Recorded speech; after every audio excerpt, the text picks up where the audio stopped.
राज्यामधील सर्व कांदा उत्पादकांसाठी आत्ताची सगळ्यात मोठी अपडेट अंदाची बातमी. राज्यातील सर्व बाजार समितींमधील आजचे कांदा बाजारभाव जाहीर झाले असून आज कांद्याच्या बाजारभावामध्ये थोडीफार घसरण बघायला मिळत असून सोलापूर बाजार समितीमध्ये आज कांद्याला 2000 रुपयांचा सर्वाधिक दर मिळतोय.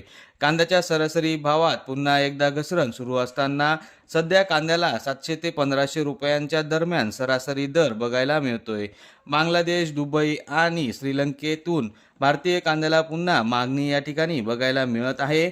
लासलगाव बाजार समिती असेल, पिंपळगाव, चांदवड, देवळा, मनमाड, कळवण, विंचूर, चंद्रपूर बाजार समिती असेल, पुणे, मुंबई असेल, अशा महत्त्वाच्या कांदा बाजार समितीमध्ये कांद्याला काय दर मिळतोय आपण या ठिकाणी बघणार आहोत. तर दररोजचे कांदा बाजारभाव बघण्यासाठी कांदा उत्पादक शेतकऱ्यांनी व्हिडिओला लाईक करा आणि चॅनलला सबस्क्राईब करा. तर येवला कृषी उत्पन्न बाजार समितीमध्ये लाल कांद्याची आवक 20,000 क्विंटल एवढी बघायला मिळत आहे. कांद्याला बाजारभाव मिळतोय कमीत कमी दर 100 रुपये, जास्तीत जास्त दर 1251 रुपये, सर्वसाधारण दर 925 रुपये. पुढची बाजार समिती आहे आंदरसूल. आवक 15,000 क्विंटलची, कमीत कमी दर 200 रुपये, जास्तीत जास्त दर 1120 रुपये, सर्वसाधारण दर 950 रुपये.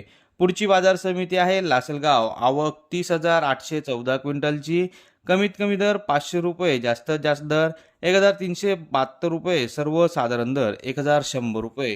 पुढची बाजार समिती आहे निफाड. आवक 9,140 क्विंटलची, कमीत कमी दर 600 रुपये, जास्तीत जास्त दर 1226 रुपये, सर्वसाधारण दर 1100 रुपये.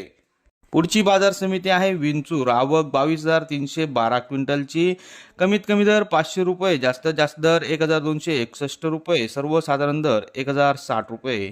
पुढची बाजार समिती आहे सोलापूर. आवक 48,026 क्विंटलची, कमीत कमी दर 100 रुपये, जास्तीत जास्त दर 2000 रुपये, सर्वसाधारण दर 700 रुपये.